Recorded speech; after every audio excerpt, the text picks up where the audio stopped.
प्रणाम जय जगन्नाथ मो मातृभाषा चैनल को आपण मानक हार्दिक भाव स्वागत।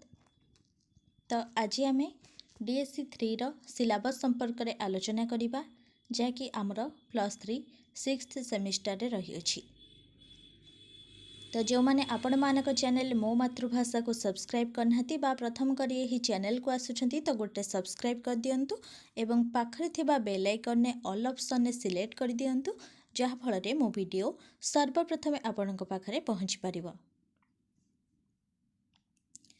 तो मो पूर्वरु 6th सेमिस्टर त्रयोदश पत्र एवं चतुर्दश पत्रर सिलेबस संपर्क में आलोचना कर सारी। तो आज आम डीएससी पेपर 3 एवं 4 संपर्क में आलोचना करिबा।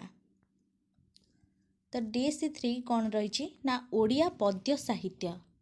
तो चलंतु देखिबा। ओडिया पद्य साहित्य रे 4टी एकक रही अछि।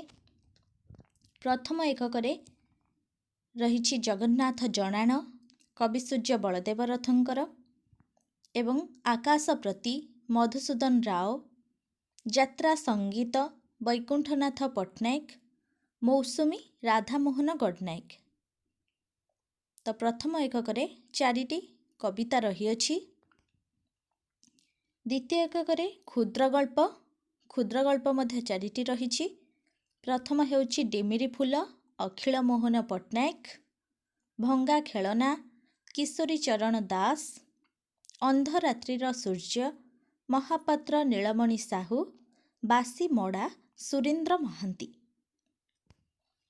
तो तृतीय एकक रही प्रबंध और समालोचना महास्रोत विश्वनाथ कर, चित्रग्रीवर उचित अभिमान, गोलक बिहारी धल, तीनोटी समालोचना बाउरी बंधु कर। चतुर्थ एकक रही उपन्यास माटीर मनीष कालिंदी चरण पाणिग्राही। तो बुझीगला डीएससी पेपर 3 रो ओडिया पद्य साहित्य रे आमर 4टी एकक रहिता। प्रथम एकक रे 4टी कविता रहिला जगन्नाथ जनाण, आकाश प्रति, यात्रा संगीत एवं मौसुमी। द्वितीय एकक रही क्षुद्र गल्प, सेथिरे मध्य 4टी क्षुद्र गल्प रही डिमिरी फूल, भंगा खेलना, अंधरात्रिर सूर्य एवं बासी मड़ा। सेपरि तृतीय एकक रे प्रबंध और समालोचना रही सेथिरे 3टी प्रबंध बा समालोचना रही महास्रोत, चित्रग्रीवर उचित अभिमान एवं 3टी समालोचना। चतुर्थ एकक रे गोटे उपन्यास रही ता हेउछि माटीर मनीष कालिंदी चरण पाणिग्राहींकर। तो यह हेउछि डीएससी 3 सिलेबस संपर्क में आलोचना। तो डीएससी 4 रे हमर ओडिया प्रोजेक्ट रही अछि जाको कि घर को लेखिबा पाई देबे। A4 साइज पेपर रे ता लेखिकी कॉलेज रे दिया हेबो। तो डीएससी 4 हमर ओडिया प्रोजेक्ट रहिला जेकोनोसी टॉपिक उपरे से आपण मानको लेखिबा को देबे।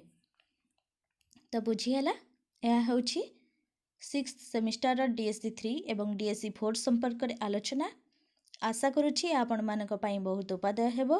तो वीडियो भल लागिथिले लाइक करबा को आदो भूलिबेनी एवं संग मानको शेयर कर देबे जहाँ फल रे से माने मध्य उपकृत होई परिबे। तो रहुछि समस्ते भलरे रुहंतु, खुशी रे रुहंतु। धन्यवाद।